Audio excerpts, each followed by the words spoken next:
उस राम रस का पान कर लेता है, उस आनंद रस का पान कर लेता है, मौज बन जाती।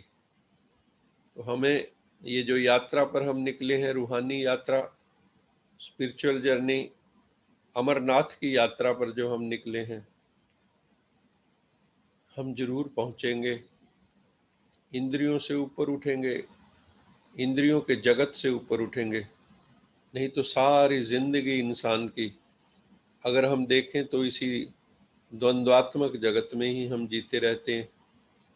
जो महापुरुष होते हैं, जिनको हम एनलाइटेंड सोल कहते हैं, महात्मा बुद्ध को जैसे देखो द्वंद्वातीत अवस्था में चले गए, मान अपमान निंदा स्तुति लाभ हानि से ऊपर उठ गए। ऐसी ही स्थिति हम सबको, एक रस स्थिति, हर रस हर हाल में खुशहाल। कोई पूछते हैं आप कैसे हैं, क्या हाल है, तो हम कहते हैं हर हाल में खुशहाल। उसकी ही याद,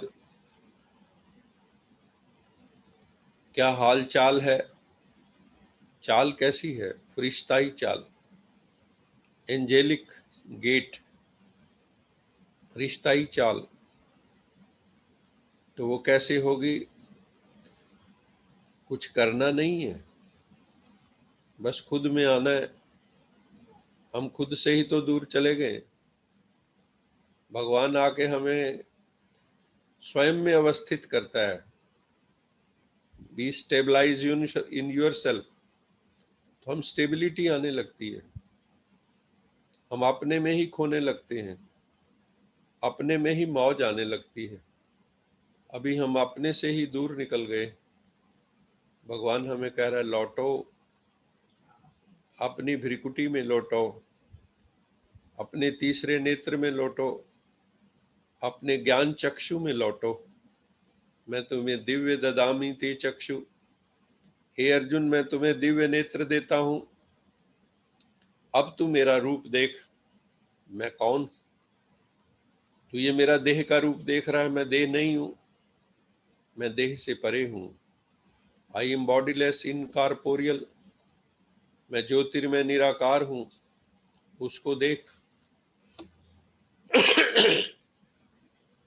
इस समय हम सब उस ज्योत को देख रहे हैं, अपने को देख रहे हैं। हम भी ज्योत, वो परम ज्योत, ज्योत से ज्योत जगाते चलो, प्रेम की गंगा बहाते चलो, ज्ञान की गंगा बहाते चलो, आनंद की गंगा बहाते चलो, सुख शांति मौज की गंगा बहाते चलो। उस मस्ती में चले जाओ जो हर हाल में सिद्धि असिद्धि समो भूत्वा समत्वम योग उच्यते। तो सिद्धि हो अथवा असिद्धि हो, तुम अपनी मौज में रहना, समत्व में रहना। You should never lose your balance of mind. संतुलन मत खो देना। भगवान कहते हैं अर्जुन, संतुलन नहीं खोना है, स्टेबलाइज हो जाना है, स्वयं में स्टेबलाइज। इमोशनल स्टेबिलिटी आ जाए, इंटेलेक्चुअल लेवल पे कॉम्प्रिहेंसिव नॉलेज, जिसमें एब्सोल्यूट ट्रुथ का बोध हो, रिलेटिव ट्रुथ से भी ऊपर उठ जाए। जो इनफाइनाइट एब्सोल्यूट सत्य है, उसमें हम उतर जाएं। परम पिता परमात्मा हम सबको उस एब्सोल्यूट ट्रुथ की ओर ले जा रहे हैं, उस यूनिवर्सल ट्रुथ की ओर ले जा रहे हैं। रिलेटिव ट्रुथ से ऊपर उठ के एब्सोल्यूट ट्रुथ में हम जा रहे हैं। मैं आत्म स्वरूप, सभी आत्माएं, ये पांच तत्वों का जगत, ये जड़ जगत, हम चैतन्य आत्माएं, सतचित आनंद स्वरूप। जब तक हमें शांति तब तक नहीं मिलेगी, कोई भी हो इस संसार में, उसको तब तक शांति नहीं मिलेगी जब तक वो सत्यम में स्थित न हो जाए, शिवम में स्थित न हो जाए, सुंदरम में स्थित न हो जाए। सत्यम क्या है? सत्य स्वरूप एक परमेश्वर, सत्य स्वरूप आत्मा, सत्य स्वरूप परमात्मा, शिवम मैंने हमें हर हाल में सदा सदा शिव सदा कल्याणकारी बनना है। कभी भी किसी भी आत्मा के अकल्याण के बारे में सोचना नहीं, फलाने का बुरा हो, ये भाव आया तो फेल। किसी ने कितना भी आपका बुरा किया है, आपने संकल्प में भी उसके बुरे की कल्पना भी नहीं करनी है। भगवान कहता है मेरे बच्चे ऐसे होते हैं। कई लोग बद्दुआएं देते रहते हैं, बद्दुआएं किसी को नहीं देनी है। सबका भला हो, शिवम हो, शुभम हो और सदा काल के लिए हो। हम शिव स्वरूप, सत्यम स्वरूप और सुंदरम। सुंदर कौन? सुंदरता की परिभाषा क्या है? हम किसको सुंदर कहते हैं? जैसे हम आंख, नाक, मुंह, कान सबके पास, फिर भी हम किसी को सुंदर कहते हैं, किसी को असुंदर कहते हैं। सुंदर कौन? Who is beautiful? क्या कभी हमने सोचा है सुंदर कौन है? कहते हैं सुंदर वो है जिसके हर नैन नक्श एक उचित अनुपात में है, प्रोपोर्शनेट है, उसको सुंदर कहा जाता है, एक्यूरेट। तो इसी तरह से हमें भी अपने मानसिक धरातल पर भी अपनी थिंकिंग में एक्यूरेट, अपनी फीलिंग्स में एक्यूरेट, अपने एक्शंस में एक्यूरेट, क्योंकि जैसे एक्शन होंगे वैसे रिएक्शन होंगे। हम सब जानते हैं ये संसार कैसे बना हुआ है। ये संसार क्रिया प्रतिक्रिया, कॉज एंड इफेक्ट, कार्य कारण की श्रृंखला में बंधा हुआ है। इस संसार में कुछ भी बिना कारण के नहीं होता है। कई लोग कह देते हैं कि ये क्यों हुआ, we raise big question mark. मान लो किसी जवान की मृत्यु हो गई, आजकल कोरोना काल में कितने लोगों की मृत्यु हो गई। हम लोग कहते हैं ये सब क्या हो रहा है, अनर्थ हो रहा है, रॉन्ग हो रहा है, बहुत गलत हो रहा है। हम सब बोलते हैं क्योंकि वो पचती नहीं है बात, हमें, हम डाइजेस्ट नहीं कर पाते हैं। लेकिन भगवान कहते हैं नहीं, ये जगत cause and effect, action and reaction के सिद्धांत में बंधा हुआ है। इसमें कुछ भी अकारण नहीं होता है। हर चीज का कोई ना कोई कारण है। कोई आनंद ले रहा है, कोई दुख पा रहा है, कोई तो कारण होगा। किसी की झोली में फूल, किसी की झोली में कांटे, कोई तो कारण होगा। कोई रिक्शा वाले के घर में जन्म ले रहा है, कोई प्रधानमंत्री के घर में जन्म ले रहा है, कोई तो कारण होगा। कोई राजकुमार बन रहा है, कोई बिल्कुल बैगर बन रहा है, कोई तो कारण होगा। ऐसे इस संसार को हम ये नहीं कह सकते ये अकारण बना है। हमें इसलिए अपने कर्मों को भी इस ढंग से करना है। परमात्मा हमें कर्म करना सिखाते हैं, क्योंकि कर्मों की गति बहुत गहन है। भगवान ने जो हमें टेक्नोलॉजी सिखाई है वो है you add value to your karma. कर्म में वैल्यू कब ऐड होगी? When we add yoga meditation to it. जब हम कर्म में योग को ऐड कर देंगे और हर कर्म को योग युक्त होकर करेंगे तो उस कर्म की वैल्यू बढ़ जाएगी, क्वालिटी बढ़ जाएगी। वो कर्म सुखकारी हो जाएंगे, आनंदकारी हो जाएंगे, वो सुंदर हो जाएंगे, वो सुंदर समाज का निर्माण करेंगे, वो स्वर्गिक दुनिया का निर्माण करेंगे अगर कर्म में योग ऐड हो जाएगा और हम स्वरूप स्थित हो जाएंगे। तब काम क्रोध लोभ अहंकार की आंधी इस संसार से बंद हो जाएगी। सब शांत हो जाएंगे, आनंदित हो जाएंगे, मौज में चले जाएंगे, खुशी में चले जाएंगे। तो भाई और बहनों, हमें द्वंद्वात्मिक स्थिति की ओर आगे बढ़ना है। अभी हम जो आज की मुरली है उसको हम जो है पढ़ेंगे, थोड़ा ईश्वरीय महावाक्यों को हम सुनेंगे।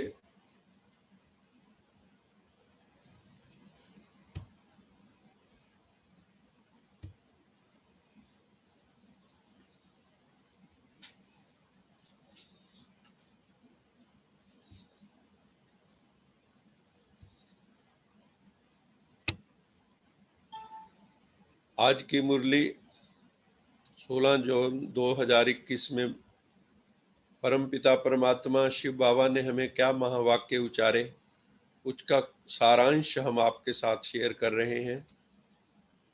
मीठे बच्चे, तुम्हारे पास प्रभु प्रदत्त अविनाशी ज्ञान रत्नों का अपार खजाना है। हमें भगवान ने, शिव बाबा रोज हमें अविनाशी ज्ञान रत्न देते हैं, जेम्स ऑफ नॉलेज। उस जेम्स ऑफ नॉलेज का अपार खजाना हमारे पास है।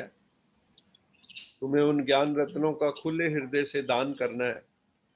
दुनिया में सबसे बड़ी चीज क्या है? अगर मुझे कोई पूछे इस दुनिया में सबसे वैल्यूएबल क्या है, तो मैं कहूंगा नॉलेज, ज्ञान। हमारे लिए सबसे ज्यादा कीमती चीज क्या है? वो है ज्ञान। ज्ञान कुछ तो हमें इस संसार से मिल जाता है, इस दुनिया का ज्ञान, लेकिन कई बार हम रूहानियत का ज्ञान भूल जाते हैं। वो भगवान आकर देता है जब मानवता अपने पथ से भ्रष्ट हो जाती। ज्ञान रत्न का हमें खुले दिल से दान करना चाहिए। नीतू ग्रोवर जी, अपना तुम्हारे दर से कोई भी खाली हाथ ना जाए। नीतू ग्रोवर जी, नीता ग्रोवर जी, आप अपना माइक म्यूट कर लें। ये यहाँ मेरे यहाँ से भी म्यूट नहीं हो रहा है, प्लीज आप खुद इसको म्यूट करें। तुम्हारे दर से कोई भी खाली हाथ वापस नहीं जाना चाहिए। तुम्हें बुद्धि योग सर्व तरफ से हटाकर एक मुझ में लगाना। ये शिव भगवानु वाच।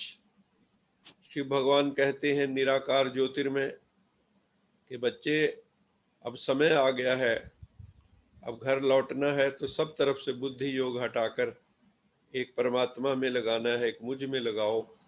दुनिया में कोई भी वस्तु, वैभव, मित्र संबंधी याद ना आए, क्योंकि सबको अब जो है छोड़ के जाना है।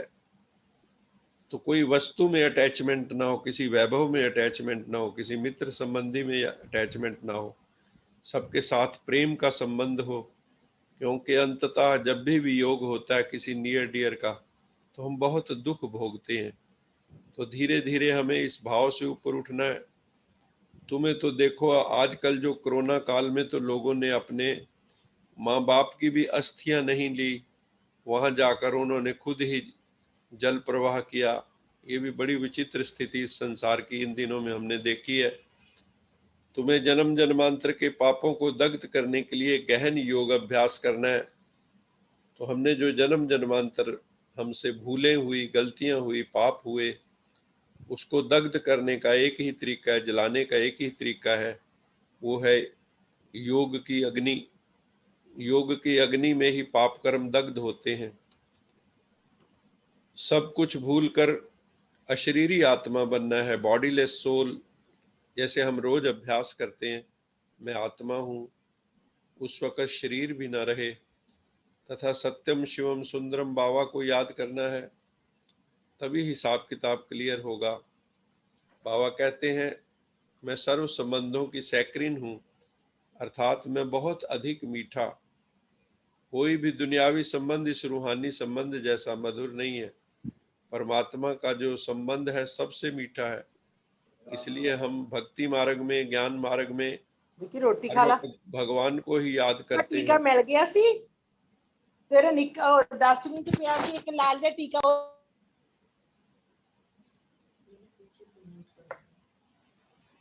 सब कुछ परमपिता परमात्मा पर न्योछावर कर देना है। जो कुछ भी हमारे पास है, मनसा वाचा कर्मणा, तन मन धन से, हमें जो शिव बाबा इस वक्त धर्म स्थापना का कार्य कर रहे हैं, क्योंकि धर्म गलानी का समय चल रहा है, तो उसमें हमें सहयोगी बनना है, क्योंकि ये जो योगी होता है वही सहयोगी होता है। तो हमें भगवान के काम में कोऑपरेट करना है।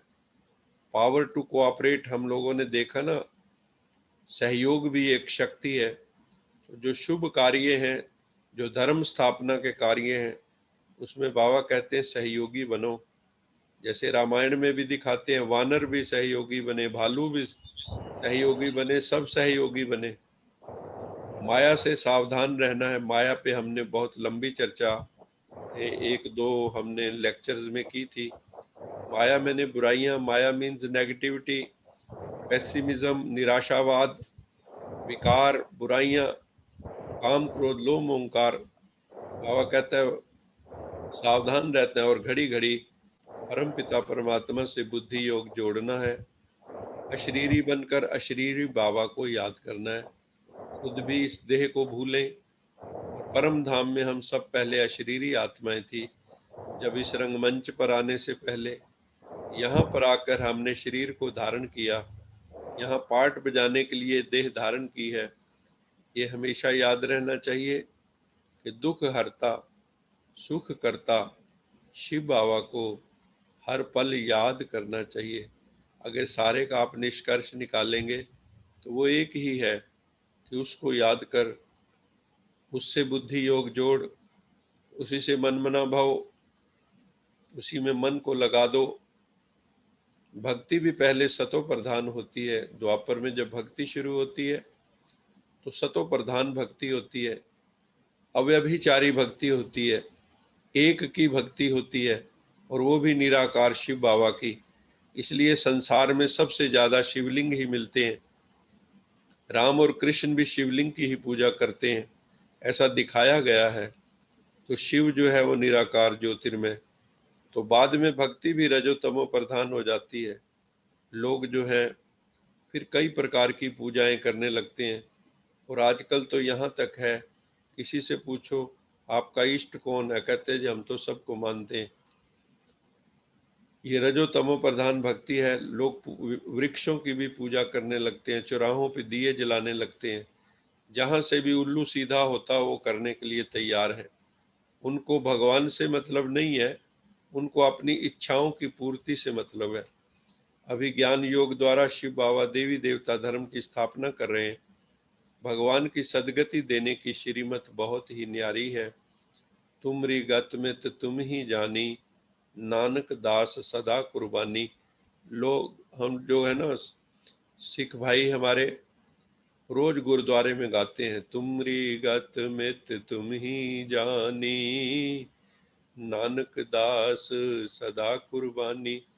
कि जो तुम्हारी श्रीमत है, जो गति सदगति देने वाली है, उसको हे परमेश्वर तुम ही जानते हो, जिस पर गुरु नानक देव जी बलिहार जाते हैं।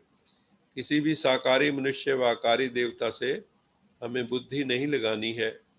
सृष्टि रूपी कल्प वृक्ष की नॉलेज स्मृति में रख, साक्षी होकर इस वृक्ष को देखो तो नशा रहेगा जिसमें बैटरी चार्ज हो जाए। इसमें बाबा ने कहा जो कल्प वृक्ष का चित्र है, मैं सबसे आखिरी वाला पढ़ रहा हूँ समय को देखता हुआ, जो आखिरी बिंदु है उसको पढ़ रहा हूँ। तो आपकी बैटरी चार्ज कैसे होगी, जब हम कल्प वृक्ष की जड़ों में बैठ जाएंगे और सेवा करते हुए भी तपस्या साथ साथ होगी। तन की बीमारी तो कोई बड़ी बात नहीं है, लेकिन मन की बीमारी ना हो, और मन की बीमारी दूर होगी तो तन की बीमारियां भी दूर होने लगती हैं। मन की हीलिंग होगी तो तन की हीलिंग भी होने लगती है। फिर कर्म भोग भी आएगा, बीमारी भी आएगी, लेकिन फिर भी मन जो है शांत रहेगा। तो आप सबका बहुत बहुत धन्यवाद है।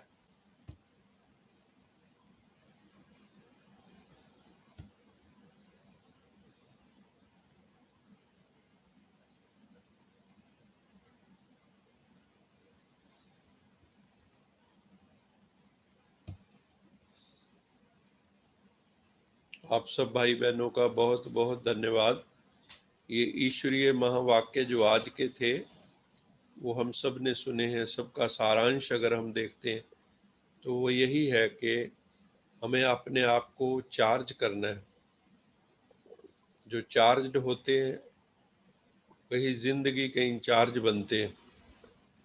तो हमें चार्ज्ड स्पिरिटेड सोल बनना है, और वो भी डिवाइन चार्ज हो हमारे ऊपर। नेगेटिव चार्ज तो बहुत हैं, काम क्रोध लोभ ओंकार के चार्ज तो हमारे पे बहुत है। अभी परम पिता परमात्मा आके हमें डिवाइनली चार्ज करना चाहता है, दिव्यता से चार्ज करना चाहता है।